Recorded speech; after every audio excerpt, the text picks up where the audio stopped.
This week on the 77% Street Debate. The immigration officer took my passport and then he saw I was Nigerian, so he took me one side. They just deal with like cash on cash, yes. You have to pay toll in the bushes because of all the militias.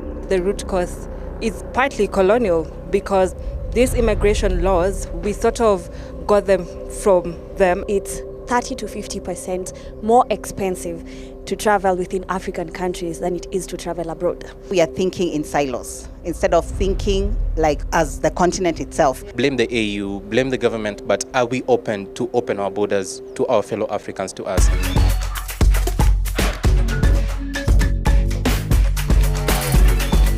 Hello and welcome back to the 77% Street Debate. This week we are in the heart of Kenya's capital, Nairobi. Now, if you're an African and you've tried taking a flight, say from Nairobi to Banjul, or perhaps from Senegal to Equatorial Guinea, maybe Zambia to Cape Verde, then you might have come to the conclusion that traveling intra-Africa is really cumbersome, not to mention expensive. And today we want to find out why. Who better to answer this question for me than actually a mixed bag of people from all over the continent?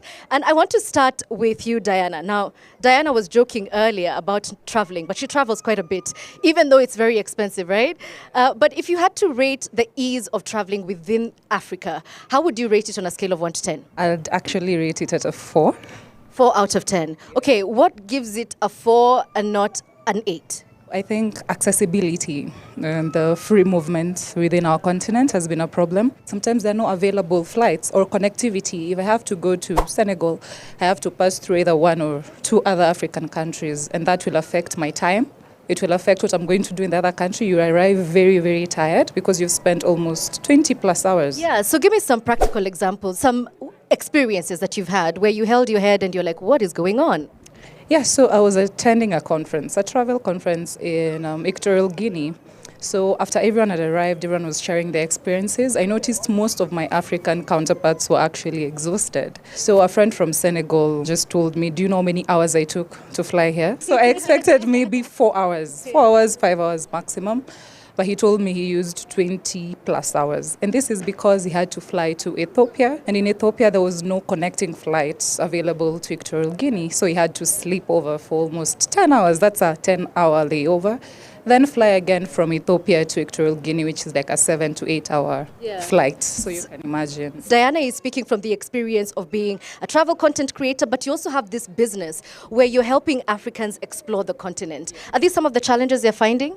Yeah, because for my most of my clients, we're booking travels out of Africa, not intra-Africa travel. So tell me about that. Is it easier or cheaper if I want to go to Germany today than compared to, say, Senegal? Yeah, it's cheaper. Yeah, it's cheaper because there is someone who traveled from Oslo to Cape Town, Kenya to Cape Town. The flight costs were the same. The person coming from Oslo was actually paying a cheaper flight compared from someone coming from Nairobi to Cape Town. Yeah, so it becomes so expensive. So you find that Africans don't explore Africa.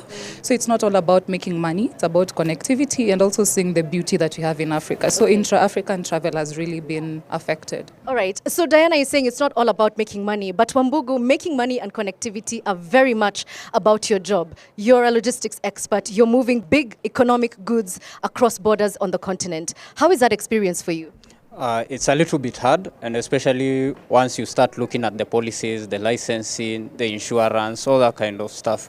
There is no synchronized or standardized policies across borders. You might cross over to Uganda and something might cost way more expensive for you to execute just because you've crossed an imaginary border, right? So it's always been an issue. Every government that comes into power, someone is always trying to be a cartel somewhere, right?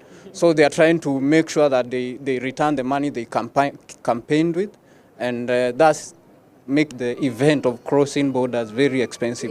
Yeah. Okay, so there's no standardization of policies across borders, and there's a hint of corruption. So, Precious, have you experienced a hint of corruption as you try to cross into East Africa, being a student from Nigeria? I'm actually scared saying this. Hey, speak your truth, speak your truth. But yes, I came and the immigration officer took like my passport, and then he saw I was Nigerian, so he took me one side.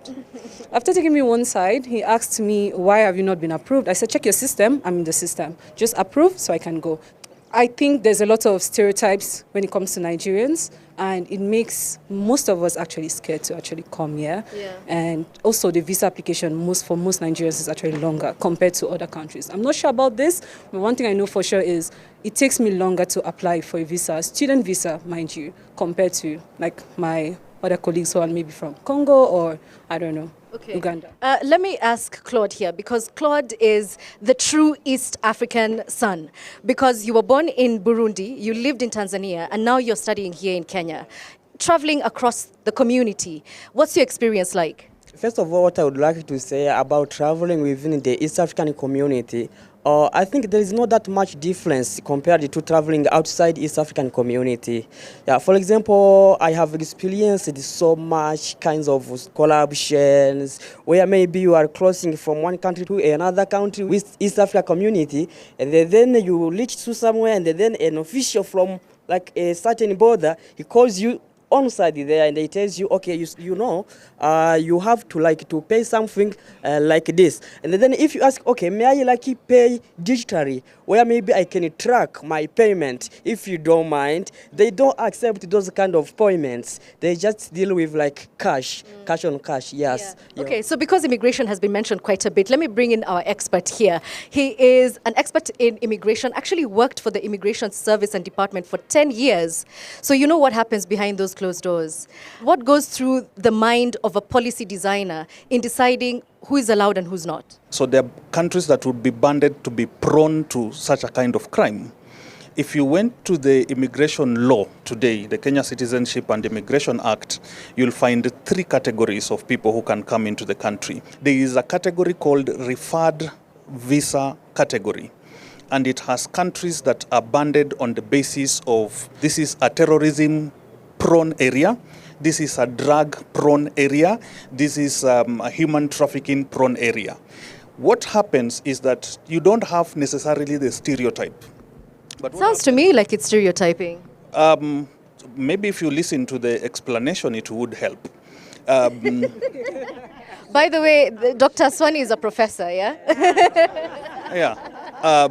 So what would happen is that you, for example, won't say everybody from Kenya behaves in this manner. But you also won't allow everybody from Kenya to then pass through a border.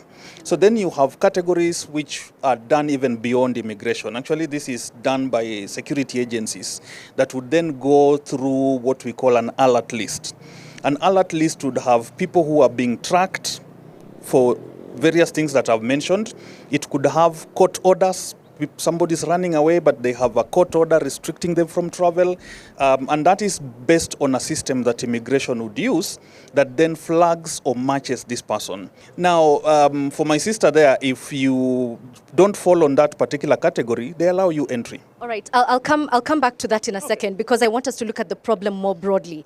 And because aviation, I love the enthusiasm. There's people there. Let me come. Talk to me. Thank you, Edith. My name is Joy. Did you know that it's 30 to 50% more expensive to travel within African countries than it is to travel abroad? A flight from here to Dubai is more cheaper than a trip from here to Nigeria. Why is that? An Airs AATM was launched 2018 that's supposed to work with African countries just having the same airspace. And from where I stand, it looks like African air is very much divided. Why? One, because of corruption. So let's try and answer your first 2 questions, because I actually have the experts here. These 2 ladies that you're seeing here are actually captains of industry, and also captains as in pilots. So Captain Mulinge. Oh, by the way, we're dressed the same because this is her fashion line. So we're hearing the larger problems, right? We had, first of all, when you're looking at a map and the airlines that are flying across Africa, it's like a dead space. Why?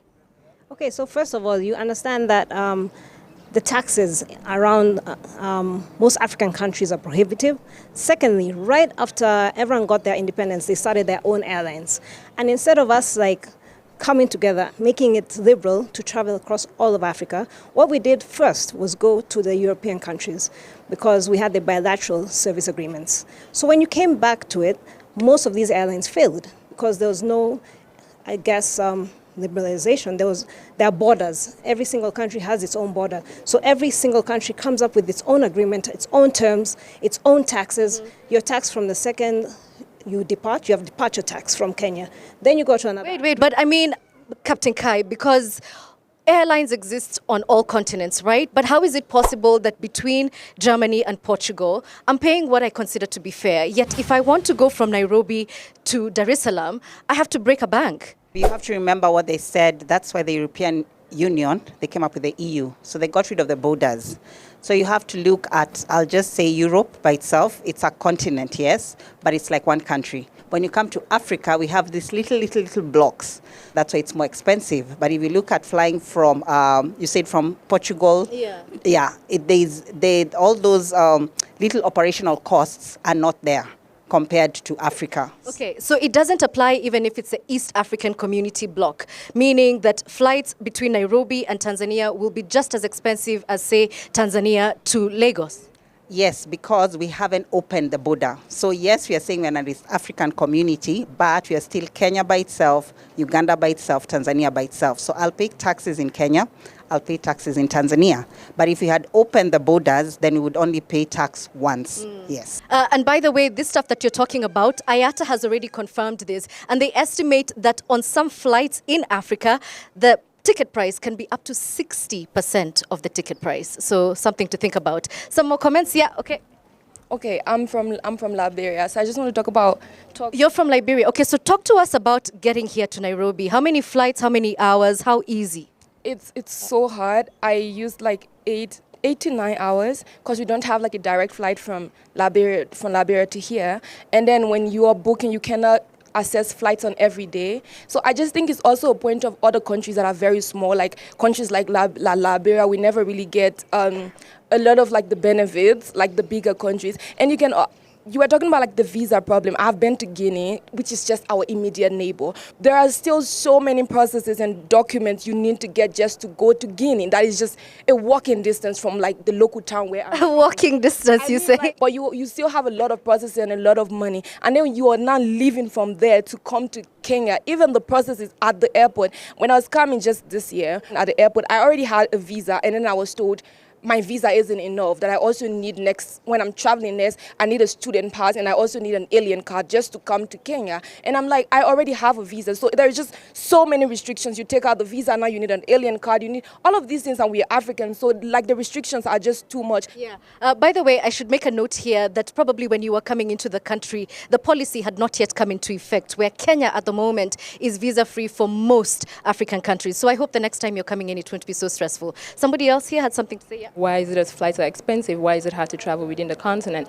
We know, so why is it that the African Union is not really... I know they've done a lot of things to try to ease, let's say, trade within the continent, also flying within the continent, doing business and everything.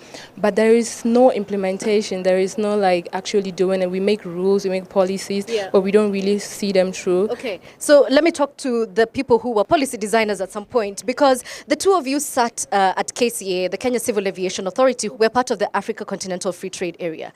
Ideally, we should be flying across the continent like a breeze. Why are we not? I think the problem is the part for implementation. So we have all these good writings, but how have we implemented it? So we still find countries, yes, they stand into it, but they are very, very uncomfortable implementing it in their countries. That's one of the things. What causes the discomfort? The discomfort might be we are going to lose our independence. So now we are thinking in silos instead of thinking like as the continent itself. Yeah. So maybe in the short term, my country might lose, but in the long term, we will all benefit as a bloc in terms of economically. Okay. Let me speak to Claude here because I want to hear about the cost of an unconnected Africa, yeah? Okay, there is political tensions. As an example, also there is mistrust. For example, at the moment, Burundi and Rwanda, neighboring countries, but you can't cross border from Burundi to Rwanda and vice versa. Yeah. You know the reason why there is a political tension there, which like even if like there is a border there, nowadays it is closed. It is almost more than 3 years. It is closed. So it is very hard. It is very, very hard for that program and that agenda to be implemented fully. Okay. As a person who's transporting very important goods, as I mentioned, across the continent, how does that affect your work? A low trust society, that's one thing. The other thing is you need to understand that these commodities, a lot of stuff that you're actually moving is very expensive stuff. And then you look at the... What is this expensive stuff you're moving? Tell us. For example, my first major contract, we were moving copper cathodes from Kolwezi to Dar es Salaam port. Stayed almost 4 weeks on the road. You pay a truck $20,000 just for that trip, right? You have to pay toll in the bushes because of all the militias, right? And then there's the tropical diseases, all that kind of stuff. So when it comes to now the whole process, it becomes very difficult because the number one issue is the infrastructure. If the roads are bad, people take advantage, right? If the trucks are slow moving, people can be offloading your cargo. And it actually happened to one of our companies in 2022. And you lose money and you lose momentum and you lose faith. Okay. Boni, Definitely people do not know what they're being taxed for because it comes in the final price of the ticket. So if people would look at basically the tab, the bill, then they would know that everything is taxed, including overflight charges. Even we have parking charges, just the way you park your car in the city council. So every airport has its own charge. And I'll just say that if this whole single African air transport market would actually come into play and taxes would be scrapped, or like one tax across all of Africa, ticket prices would go down as much as 40%. Yeah. And we could get back about 1.3 billion back into our economies. yeah, okay, so speak to me about your experience because you flew in Kenya for Kenya Airways and then you left to the Gulf states where you were operating a different airline. Are you seeing passenger numbers differ, excitement for travel, culture exchange? Those other countries, let's say in the Middle East, they are covered by their governments, so they are fine. They have also lower levels on fuel, and they are very well placed to connect both Europe, Asia, and Africa. So people love to go through their hubs. Again, the infrastructure. You walk into these terminals and you're just wowed, you're gobsmacked. The first time I lived there, I was in awe. So they really are ahead of us. Between them, they have a block that allows them to travel, even have low-cost carriers. And you know, low-cost carriers really help people to move about. Yeah. So I would say that once we have low-cost carriers all across Africa, oh man, Yeah. Travel is not a luxury. Same question to Diana. Do you see the appetite for traveling reducing once people see, this is the actual cost of traveling? Have you seen potential tourism being taken away from the continent of Africa and somebody saying, I'd rather go to Dubai instead? Yes, definitely. With my clients, myself, when I started traveling, I used to do mostly Africa. But for the last year, I've been doing outside, going to Asia, going to Europe, because of how easy it is. Some visas, even when I'm applying the Schengen or the UK, some even come faster. I upload my documents in a portal. I don't have to go, personally. It can be sent electronically. It's very easy.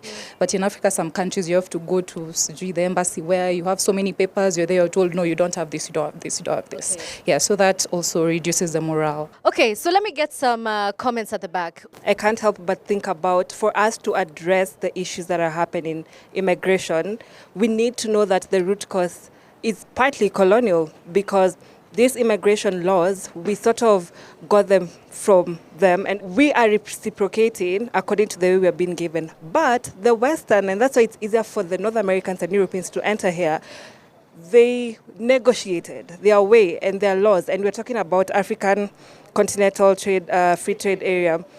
But it's so slow. Right. So let me come to Diana here for a second. What she's saying is valid. Are we stuck in colonial times where we're adjudicating each other based on what somebody else said we should? Yes, exactly. I think that's it. I really love her point, because at this point in time, we should have already found our own methods to do things.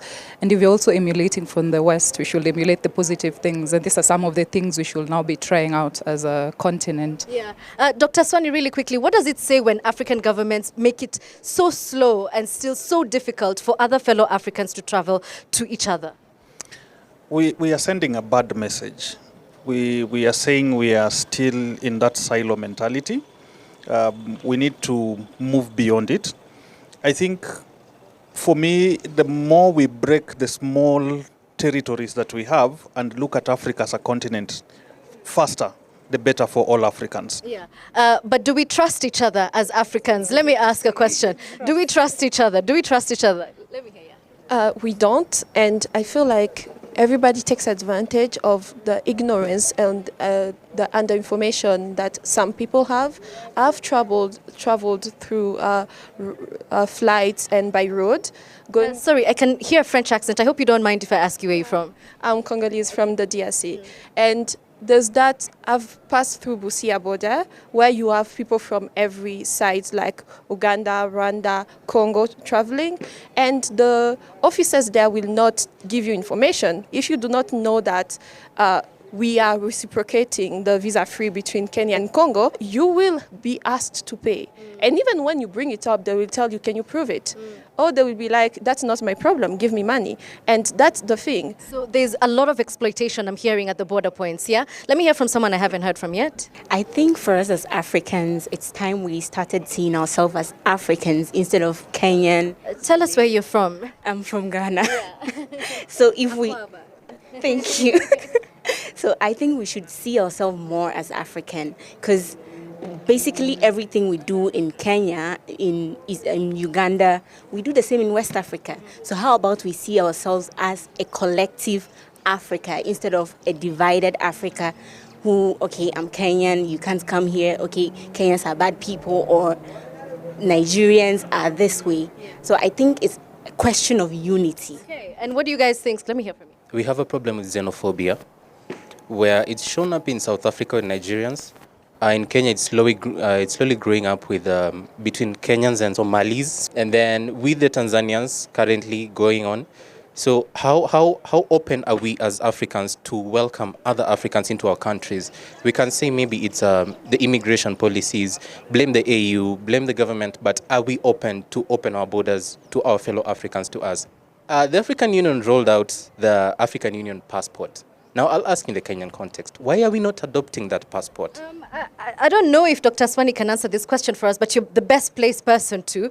And indeed, as part of the Africa Continental Free Trade Area, it was rolled out. It was supposed to be adopted in 2020. Ideally, we should all have an AU passport in our pockets. What happened? These are negotiations that are done.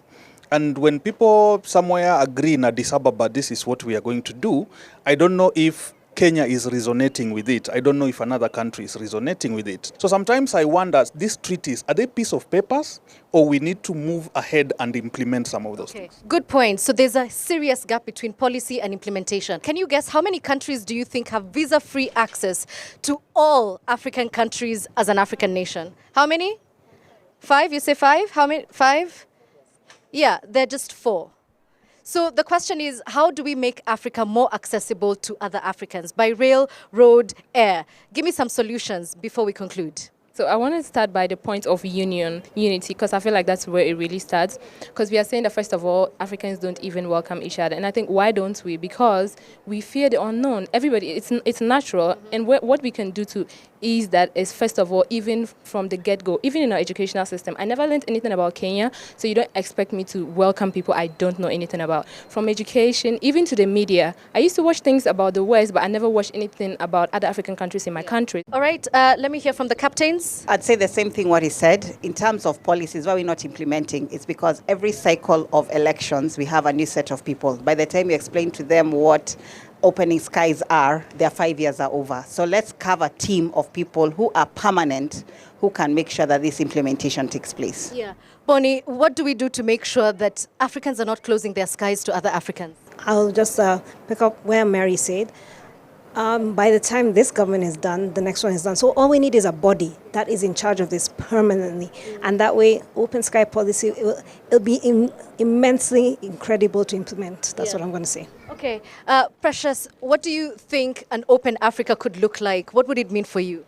Less stereotyping, getting to know each other's cultures, and basically it. I feel like if there was less stereotyping, we knew more about each other, we're not going to have those many issues that most people are having, for example, at the immigration office. Even when you come here, if you knew all this information, it's going to really create a difference. Claude? Yeah. First of all, a borderless Africa is only possible when we have a united Africa. Oh, I like that. So, Diana, you're the African whose policies are being built for and around. What would delight you about traveling in Africa? Essentially, what would make you happy about a connected Africa? Free movement, of course, that will be very nice. And for me, what I think will take us a step further can be cross-border marketing. Every country is marketing their own. Tembea Kenya, visit Rwanda, the Cape Town one. What if we do cross-border? Because we want interest. But now when I come to policy, when I was at the African Tourism Board, it got to a point I was so tired of attending conferences where it's one Africa, borderless Africa. But we talk. The conferences last 10 hours over 3 days. But we're always back to the drawing board. Yeah. No progress. That's fair enough. Okay, so what needs to be done for Africa to be borderless? Claude has suggested one idea is have a united Africa. At the moment, that doesn't seem to happen because IATA says that Africans only make up 2% of global international travelers. Perhaps after implementing some of these suggestions, that could change. Thank you all for watching. Bye-bye.